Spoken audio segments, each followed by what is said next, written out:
डंके की चोट वापस करवाएंगे कानून को। कि इन दलालों ने सोचा क्या कि इसमें हमारा साथ हिंदू समाज देगा, लेकिन बिरजोर तरीके से हिंदू समाज ने वक्फ बोर्ड का समर्थन नहीं किया और इनके मुंह में तमाचा मारा। और यहां तक कि याचिका देने में हिंदू भी कम नहीं है इसके खिलाफत में। मुद्दे में सरकार ने मनमाना तरीके से बिना मौलानाओं को बताए बिल ले आए। ये सरकार इतनी बेशरम है कि जो बिल लाती है वही खुश नहीं होता। ये इतनी बेशरम सरकार है। खुश कौन होता है? जिसका उस धर्म से कोई मतलब ही नहीं है, वो नाचता है।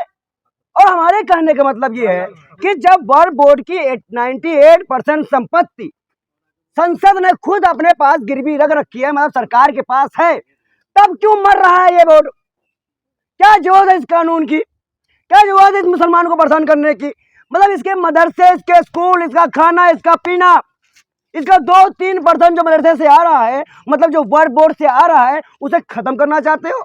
मतलब वीआईपी कल्चर होगा मौलानाओं का अब, कि जो पैसा देगा वो पहले जाएगा। दलालों बेशर्मों चप्पलों से मारा जाएगा इस कानून को। और इन दलालों को जो कानून लेके आए हैं, कानून वापस होगा। डंके की चोट वापस करवाएंगे कानून को। ये कानून कभी भी, क्योंकि आज बोध गया में लगातार वरिष्ठों का प्रोटेस्ट चल रहा है, उनको दबाने के लिए वक्फ बोर्ड लाया गया है। पेट्रोल डीजल बढ़ाने के लिए वक्फ बोर्ड कानून लाया गया है। और सबसे महत्वपूर्ण बात यह है कि इन दलालों ने सोचा क्या कि इसमें हमारा साथ हिंदू समाज देगा, लेकिन बिरजोर तरीके से हिंदू समाज ने वक्फ बोर्ड का समर्थन नहीं किया और इनके मुंह में तमाचा मारा। और यहां तक कि याचिका देने में हिंदू भी कम नहीं है इसके खिलाफत में। अब लगाओ अंदाजा तुम बेशर्मो कि जैसे किसान बिल था, किसानों को नहीं बताया गया, लेकिन बिल लाएंगे ये दलाल बिल लाएंगे। क्यों ले लाएंगे? क्योंकि पौपो खो जाते हैं, नशा करते हैं पौपो। पौपो का मतलब ये होता है कि हम ऐसा बिल लेके आए जो मुल्ला जी को, पंडित जी को नाश कर दे। हिंदुत्व का खाना बंद कर दो। आम जनता भूखी मर रही है और हम वक्फ बोर्ड पे जा रहे हैं। अच्छा, मैं एक बात पूछता हूं, राम मंदिर में महिलाओं को आपने बोर्ड मेंबर क्यों नहीं बनाया? अगर आप इनके में, इनके शरीयत में, इनके कुरान में घुसने की कोशिश करते हो तो आप अपने वेद पुराण को बदलने की कोशिश क्यों नहीं कर पाते हो? तब मनुवादी सोच क्यों आती है आपकी? ऐसे में तो लगता है उतारो जूता, अब 20 जूता दे दो फिर तुम लोगों को। देवे शर्मो, तब अयोध्या मंदिर में क्यों नहीं आपने महिलाओं को स्थान दिया? क्यों नहीं आपने उनको स्थान दिया? तब तो आपको लग रहा था ऐसा ना हो, ये वही सावरकर की पैदाइश है, ये वही गोडसे की पैदाइश है जो महिलाओं को घर में रखने की वकालत क्या करते थे, उनको गुलाम बनाने की मानसिकता रखते थे। आज वो महिलाओं के लिए चिंतित है। बिल्किस बानो, बिल्किस बानो, याद है माला पहनाया गया था, क्या बीती होगी? अब आज उसका नतीजा है कि 23 लड़के 7 दिन बलात्कार करते हैं। उत्तर प्रदेश में 9 को पकड़ पाई है, फास्ट पुलिस है। इन सब मुद्दों को दबाने के लिए इन मौलानाओं को परेशान किया जा रहा है, मुसलमानों को परेशान किया जा रहा है, और ऐसा चलने नहीं पाएगा। चूरी टाइट किया जा रहा है पंडित जी। नीतीश की टाइट। मुस्लिम समुदाय खुश हो रहा है, टीवी पे नाच रहा है, आपने देखा नहीं? आप भी नाच लो, आप भी नाचो। नाच रहे हैं, आप उनकी बात करें। उनकी बात हम भी कर रहे हैं। कौन सा मुस्लिम समुदाय नाच रहा है? अब मुसलमानों से बात करो। कौन सा मुस्लिम समुदाय नाच रहा है? टीवी खबरों में जो दिखाया जा रहा है, आप देखिए उसको। लाभार्थी सुना है? भारतीय जनता पार्टी के लाभार्थी सुना है? उसमें सिर्फ हिंदू ही नहीं आते, उसमें कुछ मुसलमान भी आते हैं।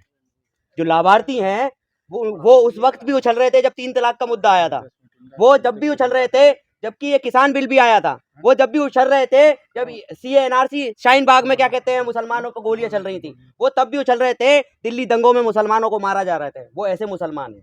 वो कई ऐसे हिंदू भी हैं जो आज शंकराचार्य जिस चीज का विरोध कर रहे थे कि माननीय प्रधानमंत्री नरेंद्र मोदी के हाथ राम मंदिर की प्राण प्रतिष्ठा ना हो, तो सबसे पहले शंकराचार्य ने अपना विरोध करते हुए उनके साथ में जो विरोध में थे वो भी हिंदू थे, जो उनके समर्थन में थे वो भी हिंदू थे। तो मैं इस चीज को नहीं कहूंगा कि कौन से मुसलमान, आप ये देखिए कि कौन से मुसलमान भारतीय जनता पार्टी के बिल के साथ हैं, कौन से मुसलमान, एक मुसलमान उनके साथ में है। एक भी वक्फ बिल मुसलमानों के फायदे की बात करते हुए, मुसलमान के लिए अच्छा भविष्य देखते हुए वक्फ बिल की बात करते हुए एक भी सांसद उस बिल को पेश करने वाला नहीं है, संसद में भी, ना राज्यसभा में, ना। और सब मुसलमानों ने जमीन दबा रखी थी। अरे मुसलमानों ने जमीन नहीं दबा रखी है। असल में नरेंद्र मोदी को कम पड़ गई है जमीन अडानी अंबानी को देने के लिए, इसलिए और जमीन चाहिए। अरे बहुत गया ले लिए, बौद्धिस्टों का साम्राज्य ले लिए, दलितों का, उसका ओबीसी का ले लिए, आप क्या कुल कार लेना चाहते हो? देखिए इस देश में सबसे बड़ा अभिशाप अगर कोई है उसका नाम, देखिए दो की सरकार चल रही है, रंगा और बिल्ला। ये रंगा बिल्ला जब तक इस देश में रहेंगे पनौती फैलाते रहेंगे। ऐसा कोई चुप बहुत दलाल, चुप, इज्जत से बात कर, कपड़े पहनानेगा तू इसको नहीं तो ये कौन है? ये भी देश का नागरिक है। प्रधानमंत्री को प्रधानमंत्री के आगे प्रधानमंत्री लिखना वो यही करवाता है, हम करवाते हैं। देने वाले पत्रकारों की भी इज्जत उतार दी गई है इस सरकार में, हाँ याद रखना आप। और भाई बात रही वक्फ बोर्ड बिल लाने की, तो सीधा सीधा मुद्दा है, जो मुसलमान इनके साथ में है और जो मुसलमान इनके खिलाफ है, उन सबको और पूरे देश को इस चीज से मैसेज दे देना चाहता हूं कि हिंदुओं का भी भला नहीं करेंगे या अडानी का भला करते करते, ना ये मुसलमानों का भला करेंगे या अडानी का भला करते करते। आज सिर्फ और सिर्फ अडानी की उस बिल्डिंग को बचाने के लिए वक्फ बोर्ड का मुद्दा लाया गया है, वक्फ बोर्ड बिल केंद्र में लाया गया है। अगर ये वक्फ बोर्ड बिल कैसे भी करके और देश की जनता इसे कैंसिल करवाती है, इसे रद्द करवाती है, तो अलग ऐलान आप मीडिया साथियों के साथ इस चीज का पूरे देश के माध्यम से मैं क्या कहते हैं मैसेज कहना चाहता हूं। सबसे पहले बुलडोजर, ये सरकार बुलडोजर का खेल जो खेलती है, सबसे पहले मुसलमान बुलडोजर उस अडानी की बिल्डिंग पे चलवाएगा। सबसे पहले अंबानी की बिल्डिंग पे चलवाएगा। सबसे महत्वपूर्ण बात यह है, इन्होंने तो अपनी बात रख दी, जो आरएसएस अपने मुख्य पत्र में जिन सांसदों ने इसके समर्थन किया है या बिल पे पास करने वोट दिया है, उसको गद्दार लिख रहे हो। अरे बेशर्मो, जब इस देश का युवा लड़ाई लड़ रहा है, तुम्हारे दादा माफी मांगा करते थे, ऐसे जूता चाट रहे थे तुम अंग्रेजों का, माफ कर दो, तुम हमें बताओगे हम गद्दार हैं? ये मोहम्मद समीर आज एक मुसलमान होकर हम दोनों साथ में टहलते हैं, घूमते हैं, क्या हमें डर नहीं है? हमें प्रधानमंत्री मोदी से डर है, करो मुकदमा उसको, हमें अमित शाह से डर है, चलो जेल में। के भक्तों से डर है। अरे भक्तों छोड़ो, भक्तों कोई से भी कुछ नहीं कर पाते, कुल बोल रहे हैं। दलाल को दलाल नहीं तो क्या बोलोगे? जैसे कि अभी इस बिल को लाने में इतनी जल्दबाजी क्यों? जब पूर्ण बहुमत की सरकार थी तभी आप ये बिल ले आते। लेकिन आज नीतीश नायडू, चिराग और आपके जयंत ये बात समझ ले कि तुम्हारी खत्म होने की टाइमिंग आ चुकी है।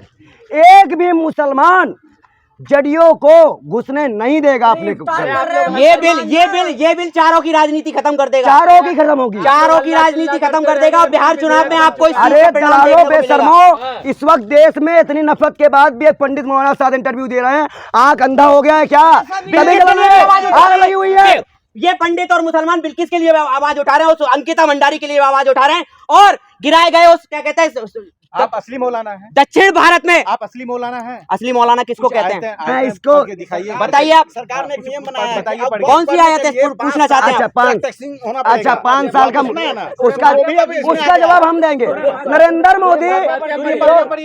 मोदी मंदिर की पहाड़ प्रतिष्ठा करने जा रहे थे, नरेंद्र मोदी मंदिर की पहाड़ प्रतिष्ठा करने जा रहे थे। कौन से मठ का पाठ किए हुए हैं? कौन से मठ का पाठ किए थे? आप लोग बेशर्मो ये बताओ, तुम जिन दलालों को, मुसलमानों को हक मिला, आपको दिक्कत हो रही है? मुसलमानों को हक मिला है कि उनका हक तो 3 तलाक में भी मिल रहा था। हक 2-3 पढ़ के सुनाइए थोड़ा, बात यहाँ पर सुनाइए कि असली मौलाना है। मीडिया पे प्रूफ कैमरा, हाँ बिल्कुल। बिस्मिल्लाहिर्रहमानिर्रहीम, अल्हम्दुलिल्लाहि रब्बिल आलमीन, अर्रहमानिर रहीम, मालिकी यौमिद्दीन, इय्याका नअबुदु व इय्याका नस्तईन, इहदिनस सिरातल मुस्तकीम, सिरातल लज़ीना अनअमता अलैहिम, गायरिल मग़ज़ूबि अलैहिम वलज़्ज़ालिन। इसका मीनिंग क्या है? आप एक बार आप भी कुछ पढ़ के सुना दीजिए। देखिए सबसे महत्वपूर्ण गायत्री मंत्र नहीं है, इतना जानिए कि महाकाल ने सिर्फ 4-5 ही वचन दिए थे, उसको शायद संस्कृत में पढ़वा लो, बंगाली में पढ़वा लो, गुजराती में पढ़वा लो। महाकाल ने साफ आदेश दिया था कि जग में कोई भूखा हो तो मुझे कुछ मत चढ़ाना। हम उन्हीं को मानने वाले हैं। ये तंत्र मंत्र जादू टोना वाले बाबा के पास जाओ, मंत्र सुनो, पैसा दो और मकान बनवा लो, उनके पास गांव बसाने दो उनको, फिर गांव बसाने दो, आइलैंड बनाने दो नए नए। हम यहाँ पर अगर बोर्ड की बात करने आए तो हमारा टेस्ट हो रहा है, वो बात दलालों की टीम के पास जाते हो, सच्चे मुसलमान का टेस्ट हो रहा है, सच्चे मुसलमान का टेस्ट हो रहा है। ये दलाली हो रही है मीडिया की दलाली। और प्रूफ मांग रहा है, मीडिया प्रूफ मांग रहा है सच्चे मुसलमान और सच्चे हिंदू होने का। सड़क पे कब नहीं उतरा गया जो नहीं उतरेंगे? पंडित जी, मौलाना तो सूर्य फातिहा सुना दिए, आप भी कुछ सुनाइए। भाई देखो हनुमान चालीसा। सर्टिफिकेट लेना हो, पूजा करवाओ, 201 रुपए दक्षिणा लग रही है, 15 लाख लग रहा है हनुमान चालीसा। पैसा वैसा इस आया देश नहीं में है। इस देश पूजा करवा लो ना इस बढ़िया देश से। की परंपरा रही है। पूजा कर, मैं बता देता हूँ आपको। आंदोलन करिएगा तो जलियांवाला बाग के लिए तैयार रहिए। तो हम भी जलियांवाला बाग बनाने की तैयारी कर चुके हैं। हाँ? हम भी लाशों से कम नहीं रहेंगे। इस देश में 20 करोड़ मुसलमान, 30 करोड़ दलित और कम से कम 3 करोड़ पंडित जब मैदान पे होंगे ना, तुम्हारे से जवा गोलियां कितने को डालोगे जेल में? अगर सिर्फ 5 करोड़ मुसलमान रोड पे आ गया ना, तो जेल तुम्हारी कम पड़ जाएंगी। 20 करोड़ है, कहते हो ना कि 22 करोड़ होगा ये खतरे। अरे भैया, ये 22 करोड़ के खतरे में नहीं है, हार तो हम 90 में खतरे में हैं। हार तो मुसलमानों ने जेल की बात नहीं कर रहे हैं, जंगे आजादी के वक्त मैं जेल की बात कर रहा हूँ। अब अगर वो जेल की बजाय जलियांवाला बाग बनाएंगे, हमको मार भी देंगे, तो भी हम मरने से पीछे नहीं हटेंगे। योगी कह रहे हैं वक्फ बोर्ड जो है ना, अरे योगी तो और मोदी उनके मुंह में ईद में खाना खाया था, मैं सुरक्षित था। मुसलमान ने तो मुसलमान ने तो हार जंगे आजादी के वक्त बताओ, मोदी का नहीं बयान मानी है। थी कि जब उनकी लाशें, जब उनके आलिमों की लाशें जंगल में लटक रही थी, अंग्रेजों ने लटकाई थी, तब भी मुसलमानों ने हार नहीं मानी थी। और हार मुसलमान आज भी नहीं मानेगा, और ना इस देश का कोई नागरिक जो हक पे और सच पे है ना, वो भी नहीं मानेगा। सिर्फ मुसलमानों की बात नहीं है। आप तो हिंदू है, गायत्री मंत्र आपको आता है, आप ओम। बच जाएंगे, मौलाना साहब नहीं बच देखो पाएंगे। भाई, ओम भूर्भुवः सुना देगा ये भी। आजकल मौलानाओं ने क्या कर दिया है, मौलानाओं ने ये मैं कह रहा हूँ, सुन लो, मौलानाओं ने वेद पढ़ना शुरू कर दिया, पंडितों ने कुरान, तो इसीलिए मिक्सचर हो जा रहा है, भाजपा तकलीफ में आ गई है। आंदोलन करेगा, लड़ चलेगा। देखिए लट, हाँ। अरे कौन डर रहा है लट से? जब गोली के वादे ये सरकार कर चुकी है, तो लट से कौन डर रहा है? जब किसान जलियांवाला बाग बनाने के लिए सरकार कह को रही है, लाठी तो पड़ चुकी लट से है, कौन डर रहा है? महिलाओं, बताइए। रुक जाओ, जब किसानों को लाठी पड़ चुकी है, महिलाओं को पड़ चुकी है, युवाओं को पड़ चुकी है, तो मुसलमान को पड़ेगी तो क्या दिक्कत? मुसलमानों को तो 2014 से पड़ती आ रही है। तो चाहिए मुसलमानों को, मुसलमानों को 2014 से पड़ती आ रही है। बना जा रहे हैं, सड़क पे उतर रहे हैं, उतरिए ना। क्यों नहीं उतर रहा है भाई? कौन नहीं उतर रहा है? क्यों नहीं उतरा? हाँ। क्या सीएनआरसी में हिंदू जेल नहीं गया? कब उतरे? नहीं गया जेल में? नामकीन है, नहीं गया जेल में? तुम दलाली करने आए हो यहाँ पे, तुम जैसे पत्रकार।